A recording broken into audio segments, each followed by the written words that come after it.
Alors je vais demander à Sarah de venir. Sarah, donc, c'est la femme d'Abraham qui est incarnée ce soir par Marie-France. Alors tu peux prendre le micro, celui-là.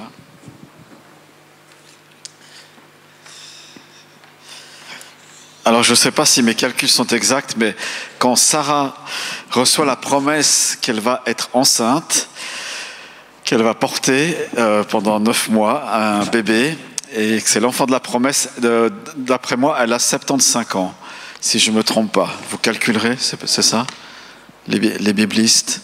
Abraham, quand il devient papa, pas de Ismaël, mais de Isaac, il a presque 100 ans, 99 ans. Voilà, donc ce soir, on fait une interview, c'est la première partie du message, avec Sarah. Bonjour Sarah, je suis ravi de vous rencontrer pour cette interview. Vous avez mentionné que vous étiez initialement incapable d'avoir un enfant, mais que Dieu est intervenu dans votre vie. Pourriez-vous nous raconter cette expérience et comment cela a changé votre perspective ? Je suis heureuse de participer à cette interview. En effet, pendant de nombreuses années, j'ai été stérile et je désespérais de pouvoir concevoir un enfant. Cependant, Dieu a accompli un miracle dans ma vie. Malgré mon âge avancé, il a béni mon mari Abraham et moi-même en nous donnant un fils Isaac. Cela a été une source de joie et de gratitude immense. Cette expérience m'a profondément marquée et a renforcé ma foi en la puissance de Dieu. Elle m'a fait réaliser que rien n'est impossible pour lui. Même dans les situations les plus désespérées, Dieu peut intervenir et accomplir des choses extraordinaires. Cette expérience m'a appris à ne pas limiter mes attentes à ce qui est considéré comme possible selon les hommes humains, mais à avoir confiance en la puissance et la bonté de Dieu. Vous avez mentionné que votre nom a été changé de Sarai en Sarah, avant la naissance d'Isaac. Pourriez-vous nous expliquer la signification de ce changement de nom et son importance pour vous ? En effet, avant la naissance d'Isaac, Dieu a changé mon nom de Sarai, qui signifie princesse ou noble dame, en Sarah, qui signifie princesse également, mais avec une portée plus large. Ce changement de nom était symbolique et avait une signification profonde pour moi. Il reflétait la transformation que Dieu a accomplissée dans ma vie. Il annonçait que je deviendrais la mère d'une multitude de nations et que ma descendance serait bénie. Ce changement de nom représentait la promesse de Dieu et son engagement envers moi. Il a renforcé ma confiance en sa parole et m'a rappelé que sa grâce et sa puissance étaient à l'œuvre dans ma vie. Comment cette expérience de voir Dieu réaliser l'impossible et ce changement de nom ont-ils influencé votre vie et votre rôle en tant que matriarche ? Ces expériences ont profondément influencé ma vie et mon rôle en tant que matriarche. Tout d'abord, elles ont renforcé ma foi en Dieu et ma confiance en sa providence. J'ai compris que Dieu avait un plan spécifique pour moi et pour ma descendance, et cela m'a donné l'assurance de suivre ses voies, même lorsque les circonstances semblaient contraires. J'ai ressenti une responsabilité particulière de transmettre cette foi et cette confiance à ma descendance. J'ai cherché à les guider dans la voie de la foi et à leur rappeler que Dieu est capable de réaliser l'impossible. J'ai voulu leur enseigner l'importance de faire confiance à sa parole et de chercher sa volonté dans toutes les situations. Sarah, j'aimerais revenir sur un épisode intéressant de votre histoire. Lorsque Dieu vous a annoncé que vous auriez un fils, vous avez ri. Pourriez-vous nous donner une explication de votre réaction à ce moment-là ? Lorsque Dieu m'a annoncé que j'aurais un fils, j'ai ri. Mais ma réaction était empreinte d'incrédulité mêlée de surprise. À ce moment-là, j'étais déjà âgée et mon mari Abraham était également avancé en âge.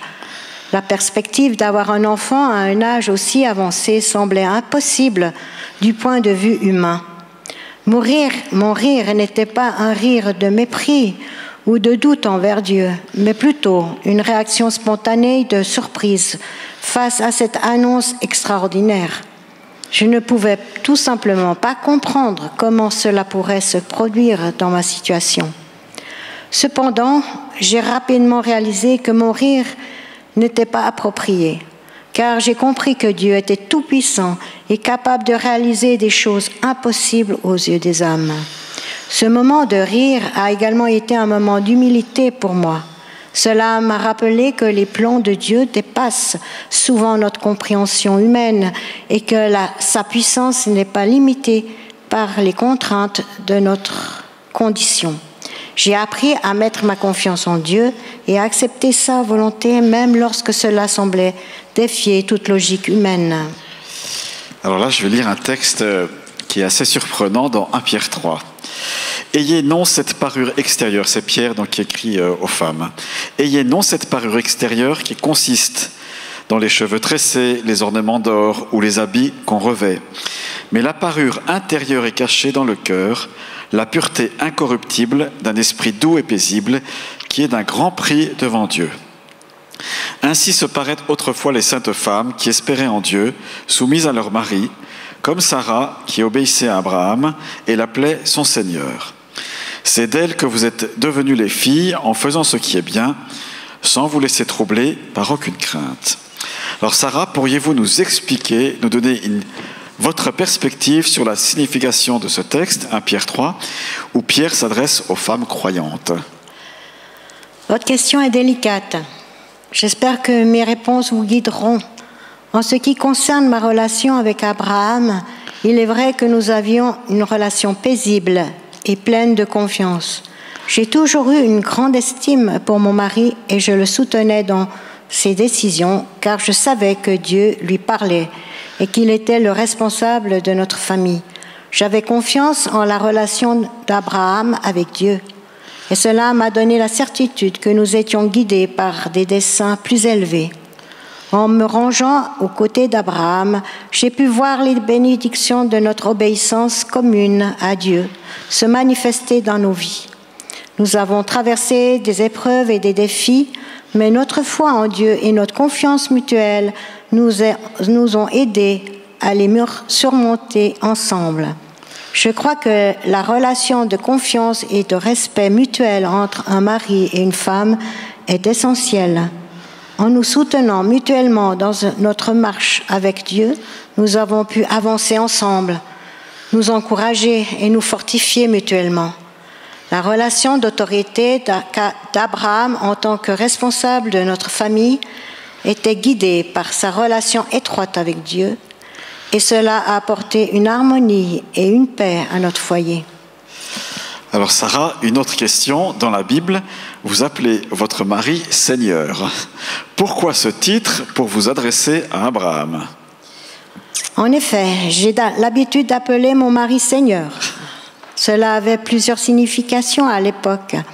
Tout d'abord, cela était une marque de respect envers mon mari, reconnaissant son rôle de chef de famille et son autorité dans notre foyer. À cette époque, les pères de famille avaient un rôle prépondérant et exerçaient les pleins pouvoirs au sein de leur famille. En appelant Abraham Seigneur, cela rappelait à tous que j'étais mariée à lui et que je reconnaissais sa position de responsabilité. C'était également une manière pour moi de manifester ma soumission volontaire à son autorité dans le cadre de notre relation conjugale. Cependant, il est important de noter que cette pratique était courante dans la culture de l'époque et qu'elle peut sembler différente de ce que nous comprenons aujourd'hui. Les relations maritales ont évolué. La notion d'égalité et de respect mutuel est désormais largement valorisée.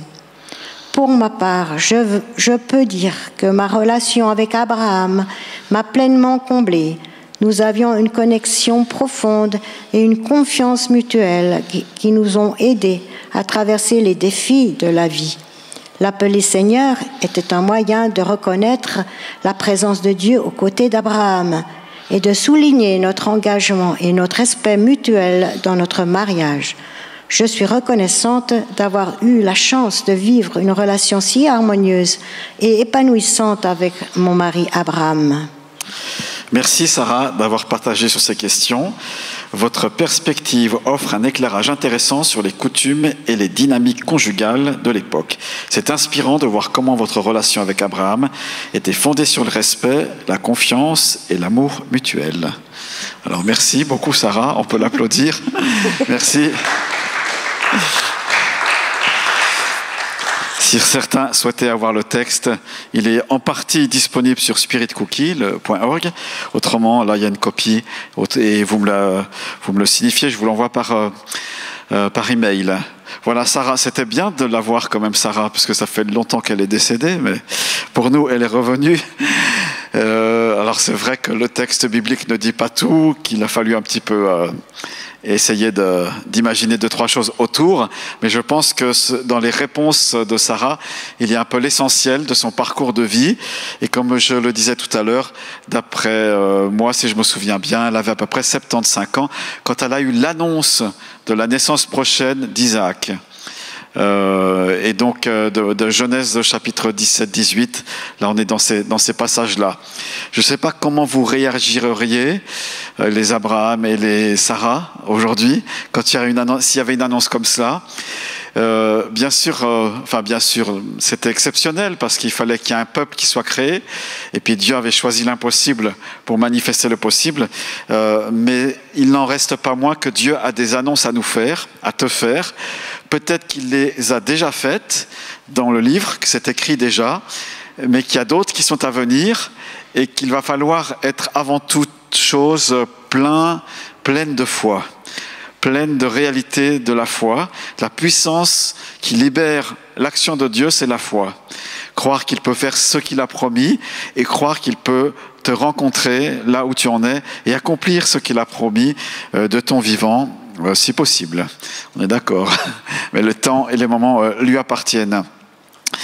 Ce que j'aimerais dire par rapport à ce personnage de Sarah, il est surprenant, c'est vrai, les textes sont peut-être anciens au niveau de la date, mais il est combien actuel?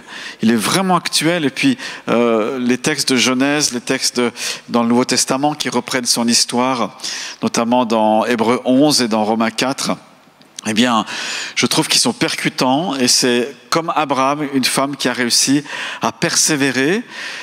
Elle a persévéré, mais il y a eu un élément déclencheur, c'est sa rencontre avec Dieu. Elle a rencontré Dieu, Abraham aussi a rencontré Dieu.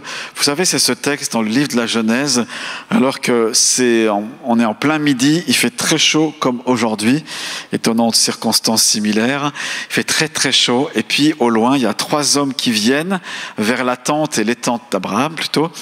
Il y a 3 hommes qui s'approchent, et Abraham reconnaît, non seulement parce que c'est l'usage d'avoir une hospitalité généreuse à l'époque, mais il reconnaît ces 3 personnages particuliers. Et en fait, c'est Dieu qui vient le rencontrer. C'est une manifestation de Dieu, Père, Fils et Saint-Esprit, et ils viennent à lui. Et puis, une des choses qu'Abraham dit, voilà, bienvenue chez moi, passez, arrêtez-vous, on va prendre le temps de partager, de discuter ensemble. Et puis, un des personnages dit, je reviendrai l'année prochaine, et ta femme, Sarah, sera enceinte. Ta femme, même plus qu'enceinte, elle aura accouché. Elle aura Isaac.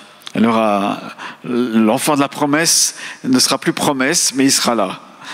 Formidable, hein? Et puis la réaction, on l'a vu, Sarah, elle est un peu cachée à l'entrée de la tente, elle se met à rire, mais son rire était assez fort, je pense, pour être entendu. Et puis après, il y a un petit dialogue, mais Dieu sait, je dirais, notre humanité, et ce rire, il n'a pas eu tellement de conséquences, il n'a pas bloqué l'action de Dieu, c'était pas un rire si fort que Dieu ne pouvait pas agir par la suite.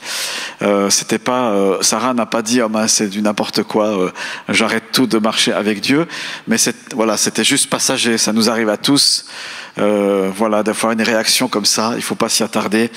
Mais Dieu, en tout cas, ne s'y est pas attardé. Alors, on va juste voir le texte dans le livre de la Genèse et se plonger dans cette histoire merveilleuse. Donc, à partir de Genèse 12, c'est l'histoire de Sarah et d'Abraham. Et dans Genèse, Alors, entre-temps, il y a la naissance d'Ismaël. Genèse 18, on va lire les versets. Au verset 1er. L'Éternel apparut à Abraham parmi les chênes de Mamré, alors qu'il était assis à l'entrée de sa tente pendant la chaleur du jour. Il leva les yeux et vit 3 hommes debout non loin de lui. Quand il les vit, il courut pour l'entrée, il courut depuis l'entrée de sa tente à leur rencontre et se prosterna jusqu'à terre. Il dit, « Seigneur, si j'ai trouvé grâce à tes yeux, ne passe pas loin de ton serviteur. Permettez qu'on apporte un peu d'eau pour vous laver les pieds et reposez-vous sous cet arbre. J'irai prendre un morceau de pain, etc. » Le texte continue. Abraham, il donne vite ses instructions à Sarah pour qu'elle prépare des gâteaux, la viande aussi, etc. Voilà, il faut faire le repas. Alors, à l'époque, quand on dit vite, c'est pas forcément vite qu'on n'a pas le temps comme nous aujourd'hui, mais c'est qu'on prend le temps quand même. Puis ils lui dirent, où est ta femme Sarah ? Il répondit, elle est là, dans la tente. L'un d'eux dit, verset 10, je reviendrai vers toi à la même époque et ta femme Sarah aura un fils. Sarah écoutait à l'entrée de la tente derrière lui. Abraham et Sarah étaient vieux, d'un âge avancé, et Sarah ne pouvait plus espérer avoir des enfants. Elle rit en elle-même en se disant, maintenant que je suis usée, aurai-je encore des désirs ? Mon Seigneur aussi est vieux. L'Éternel dit à Abraham, c'est là qu'on voit que c'est manifestation de Dieu que Abraham a. L'Éternel dit à Abraham, pourquoi donc Sarah a-t-elle ri en se disant, est-ce que vraiment j'aurai un enfant ? Moi qui suis vieille, y a-t-il quoi que ce soit d'étonnant de la part de l'Éternel ? Au moment fixé, je reviendrai vers toi à la même époque et Sarah aura un fils. Sarah mentit en disant, je n'ai pas ri, car elle eut peur. Mais il dit, au contraire, tu as ri. Voilà. Dieu rétablit un peu les choses dans cette situation. Sarah, une femme de foi, la vraie foi que Dieu attend que tu aies toi et moi. Une foi authentique, une foi qui ne s'appuie pas sur le secours des hommes, mais une foi qui s'appuie vraiment sur ce que Dieu a dit. Je disais tout à l'heure, ce qui a changé la vie de Sarah, c'est cette rencontre de Genèse chapitre 18. Ça a vraiment changé sa vie. Il y a eu un déclenchement qui était là. Dieu est venu en personne et c'est cette rencontre qui a changé et qui peut changer ta vie. Une rencontre qui n'est pas seulement l'écoute de la bonne nouvelle qu'on reçoit, qu'on accueille et qu'on a la foi pour recevoir la vie éternelle et le pardon de Dieu, mais une rencontre qui transforme complètement la situation. Ce qui est impossible devient possible. Sarah, la princesse juste locale, devient une Sarah, une princesse, une reine pour toutes les nations. Son nom qui est changé en témoigne de la foi de Dieu et de la foi en Dieu. Et ce que j'aimerais simplement dire ce soir, c'est que dans les Écritures, toutes les personnes qui se sont approchées de Jésus avec la foi ont été transformées. Même si elles n'ont rien senti, alors qu'elles avaient reçu la prière de Jésus. Il y en a certaines qui n'ont rien vu, rien senti, et sont reparties comme ça. Mais la guérison, elle les avait reçus, par exemple, le miracle. C'est étonnant, hein ? Des fois, on croit que juste s'approcher de Jésus, puis voilà, tout le monde qui venait, ils étaient tous guéris un par un. Mais certains, ils sont entrés, ils n'ont rien vu, ils étaient encore dans le constat, ils étaient encore lépreux, par exemple. Et puis d'autres, ils ont dit, tant pis, j'ai reçu ma guérison, je garde ça. Et en chemin, ils ont été guéris. Comme ça. Et ça nous montre encore une fois que cette foi de Sarah, elle est vraiment importante pour Jésus. Regardez avec moi Luc chapitre 17. Ils sont 10 lépreux. Jésus les bénit, et puis il n'y a rien qui se passe. Il n'y a rien qui se passe. Luc 17, verset 11 et suivant. On saute au verset 13. Jésus, Maître, aie pitié de nous. Lorsqu'il les vit, il leur dit, allez vous montrer aux prêtres. Donc il ne prie même pas pour eux, je me suis trompé, il ne prie pas pour eux, il n'y a pas de bénédiction, en tout cas dans le texte, comme ça, mais ils sont venus quand même assez près de Jésus, et il leur dit, allez vous montrer aux prêtres, et puis pendant qu'ils y allaient, ils furent guéris. Ils furent guéris. pendant, ils ont obéi, foi et obéissance, ça va toujours ensemble. Foi et courage, ça va toujours ensemble aussi. Audace, parfois, ça va toujours ensemble. Et pendant qu'ils y allaient, ils ont été guéris. Les 10 ont été guéris. Après, il y en a un qui revient, puis qui revient pour adorer et remercier Jésus. 1 sur 10. Mais c'est pas le sens du propos, là. Il y en a un seul, tous les 10, ils ont été guéris, mais ils n'ont pas tout de suite été guéris. Garde la foi. L'onction de Dieu, elle est là. L'onction de Dieu, elle est là, que tu la sentes ou pas. La puissance de Dieu, elle est là. Ta foi déclenche cette puissance-là, mais tu ne sais pas quand exactement ça va se manifester. Alors ne t'attends pas à ce que ça soit dans 20 ans. Attends-toi à ce que ça soit maintenant, parce que la foi, c'est pour ici et maintenant. Mais le timing et la manifestation de cette présence de Dieu, de la guérison, si tu attends une guérison, eh ben, elle est venue plus tard. Pour ces 10-là. Bon, ils n'ont pas dû attendre beaucoup, mais n'empêche que c'était plus tard. Et j'aurais pu dire entre eux, mais tu vois, c'est un prédicateur de plus, ce Jésus-là, et il a dit une chose qui est conforme à la loi, ok, mais d'aller se montrer au prêtre, mais voilà, on voit rien. Mais en chemin, ils se regardent les uns les autres, et puis ils voient la peau qui se reconstitue. Ils voient, leur peau qui redevient pure, nette, comme Dieu la voulait au début. En chemin, nous dit le texte. Est-ce que tu es en chemin? Moi, je pense que ce soir, il y en a qui sont en chemin, en route. Vous avez mis votre foi en Dieu, vous croyez à ce que Dieu vous a dit, vous croyez à ce que Dieu va vous dire, c'est très bien, et puis vous êtes en chemin. La foi est là. Imagine-toi, je ne sais pas, on est le combien là? On est le 9 juillet. 9 juillet, dans 15 jours. 14 et 9, ça fait combien? 25? Imagine que le 25, c'est le jour où ta promesse se réalise parfaitement. Tu la constates. Imagine ça dans 15 jours. Je sais pas, tu vas voir ton médecin qui te dit, le médecin il te dit, écoutez, on va refaire les examens parce que ça colle pas avec ce précédent. Il y a un truc qui joue pas. Je pense qu'il y a une erreur chez le labo. Ils se sont trompés. On va refaire les examens. Puis tu dis à ton médecin, mais c'est pas la peine. Vous savez, je vous avais déjà dit. Ah oui, bon, on va refaire quand même. C'est bien de vérifier à nouveau. Imagine comme ça que tu es en chemin. Et ce qui change pour Sarah, c'est cette rencontre clé où Dieu lui annonce, en fait, il n'est pas en train de lui dire dans 12 mois, jour pour jour, tu vas avoir Isaac. Il est en train de lui dire, le temps de la gestation commence maintenant. Le temps, tu es enceinte maintenant. T'es enceinte, c'est le temps là où tu es enceinte. Alors imaginez pas ce que j'ai pas dit, mais il est en train de dire ça. Ta foi, elle te rend enceinte maintenant, et puis dans 9 mois, tu vas accoucher. Et l'enfant, tu le tiendras dans ses bras. Alors avant, ça a mis long, avant que Dieu a annoncé plein de fois à Abraham et donc à Sarah, qui seraient des parents, ça a mis long, mais là c'était le temps de Dieu. Et dans 2 Corinthiens 6, il est dit, au jour du salut, je t'ai secouru. Attendez, je mélange, parce qu'il y a 2 fois la même pensée, on va lire comme il faut. 2 Corinthiens 6, citant correctement les choses. 2 Corinthiens 6, verset 2, au moment favorable, Sarah, tu mets ton nom là, au moment favorable, Laurent, je t'ai exaucé. Au jour du salut, je t'ai secouru. En fait, ce qu'il faut comprendre devant Dieu, c'est que les choses, elles sont déjà provisionnées. Jésus a dit, on l'a lu tout à l'heure, tout est accompli. Les promesses de Dieu, elles sont accomplies. La provision, elle est déjà dans les lieux célestes.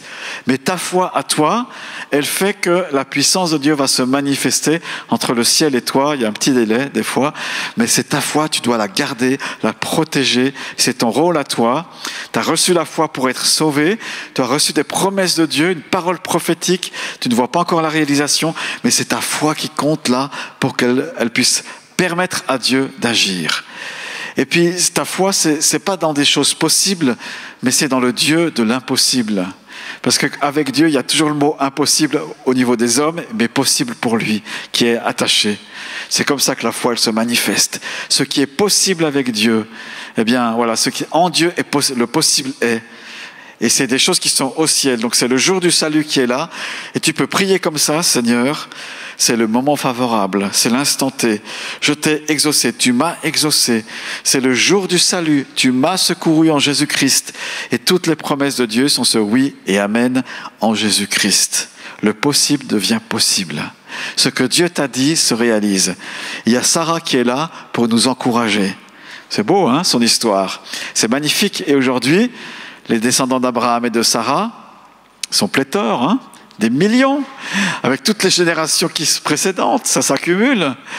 J'imagine Sarah, le soir, en train de se coucher avec Abraham, qui discute.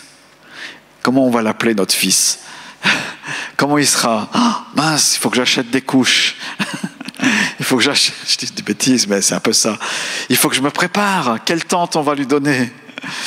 Et Sarah en train de s'imaginer, de se lever la nuit. Oh, Isaac, il pleure encore. Qu'est-ce qu'il faut faire? Ah, mais en fait, elle est toute contente de se lever. Pendant, combien j'ai dit, 75 ans, elle ne s'est pas levée pour aller voir un enfant, son enfant. Et voilà qu'elle peut alors, imaginer ça. Et en fait, ce qui est important pour Dieu, c'est qu'on imagine les choses comme lui. Il veut qu'on les imagine.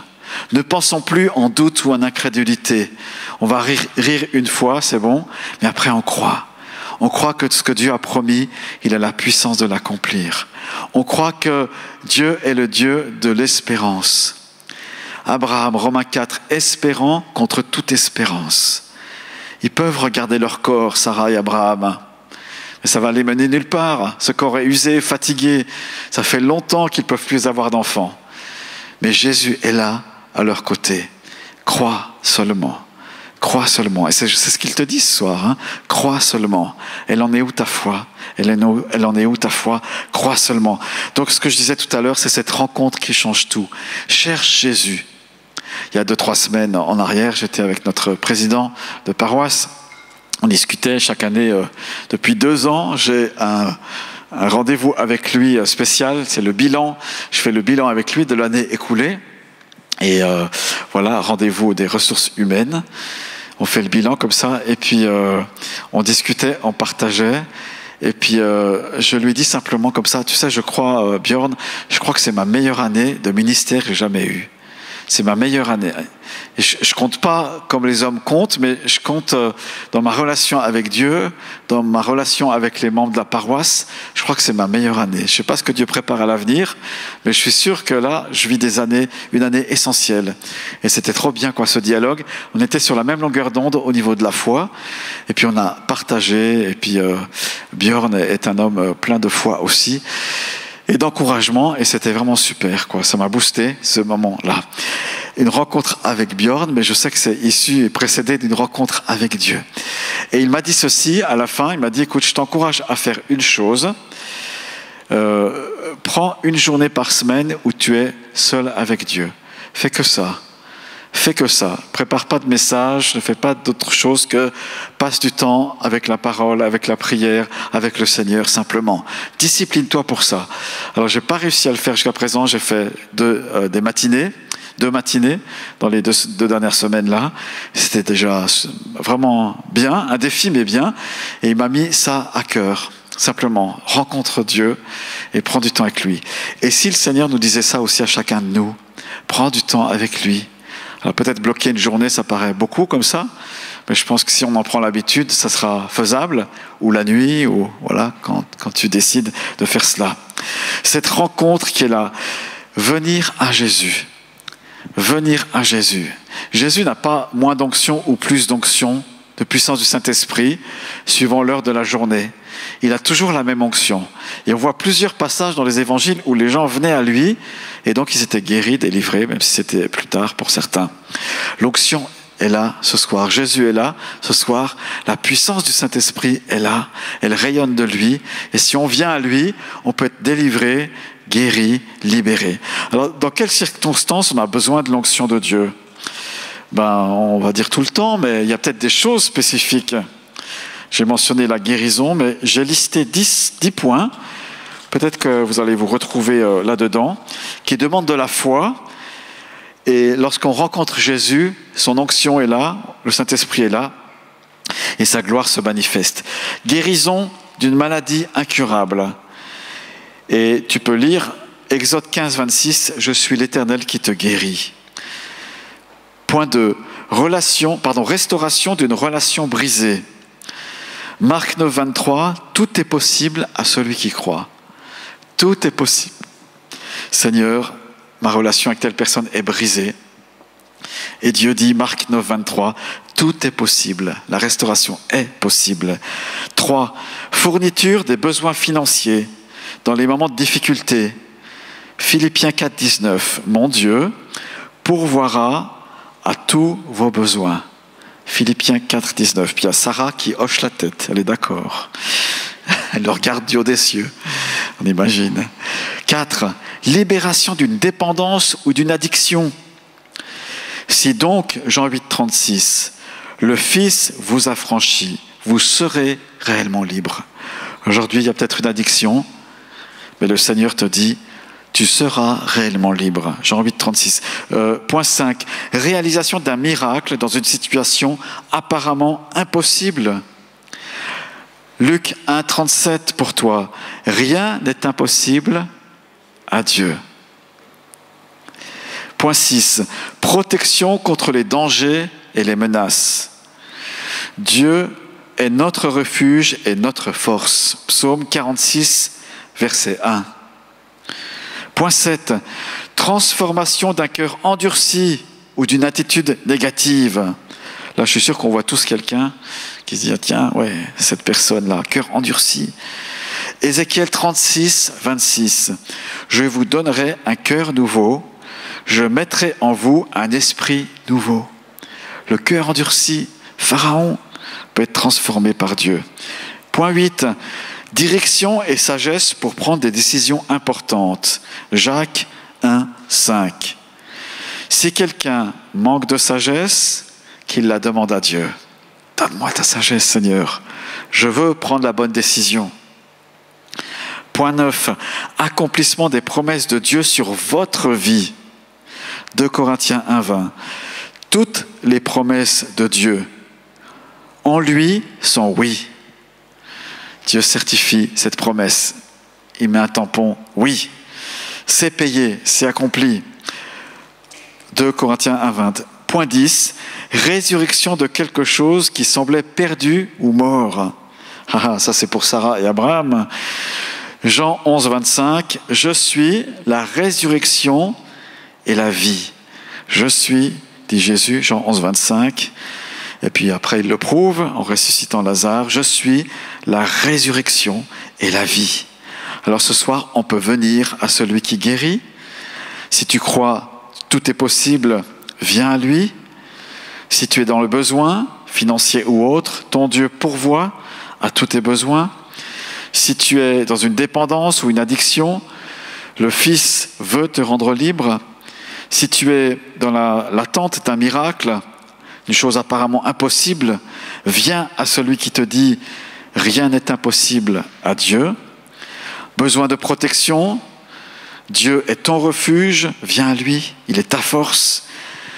Si tu vois une personne, si ton cœur est endurci, avec une attitude toujours négative, Ézéchiel 36, 26, je te donne un cœur nouveau. Si tu as besoin de sagesse, demande-la à Jésus, Jacques 1, 5. Si tu as besoin que les promesses de Dieu s'accomplissent sur ta vie, viens à Jésus. En Dieu, ses promesses sont oui. Tu peux toucher le bord de son vêtement. Et puis, s'il y a quelque chose qui apparemment est mort, si tu as perdu espoir, voilà, Jésus dit, je suis la résurrection et la vie. Seigneur, merci. Tu es le Dieu tout-puissant. Tu es le Dieu qui attend de notre part une foi qui est en l'impossible. Tu as dit à Pierre, viens. Alors il a marché sur l'eau. Nous faisons ce soir ce pas de foi, de marcher sur l'eau, de croire en l'impossible. Nous ne croyons pas en nous-mêmes, Seigneur. Nous ne croyons pas en des suppositions. Nous ne croyons pas en des choses où tu n'as pas dit la chose, mais tu as la promesse, tu as le dernier mot. Et je bénis ton nom, Seigneur. Je crois en toi. Merci Seigneur parce que le réveil est possible, un réveil spirituel. Merci parce qu'il est là. Merci parce que ton onction elle est présente. Et ce soir, si vous avez besoin de venir à Jésus, venez à lui dans votre cœur. C'est une démarche personnelle, authentique, pleine de foi. Vous venez à lui, vous mettez votre main dans la sienne, serrez-le, serrez son cœur contre le vôtre. Seigneur, je crois, viens à mon secours. Je crois en ta parole. Tu es celui qui ressuscite les morts. Tu appelles à l'existence ce qui n'existe pas. Et le Seigneur vous dit ce soir, soyez bénis de ma bénédiction. Sois guéri, sois guéri, sois guéri. Crois seulement. L'onction de Dieu est là, saisis-la alors que tu as la foi. Saisis au fait que Dieu est celui qui pourvoit à tes besoins. Il pourvoit. On brise les chaînes de toute addiction, de toutes les malédictions au nom de Jésus-Christ. Alléluia, vous faites alliance, vous avez fait alliance avec Jésus, plus avec les ténèbres, plus avec les ténèbres. Vous êtes transportés maintenant dans le Fils de la lumière, le Fils glorieux, et vous soutenez maintenant la parole de la foi, vous gardez la parole de la foi. Seigneur, libère la sagesse pour les décisions importantes. Libère, Seigneur, ton oui et amen. Et accomplis tes promesses. Accomplis ta promesse ici, maintenant, pour chacun, Seigneur. Accomplis ta promesse pour la communauté. Nous sommes un avec toi, Seigneur. Merci parce que comme Sarah a été enfantée, nous recevons la semence de la foi en toi, Jésus. Merci, Seigneur. Merci, Seigneur Jésus-Christ. Amen.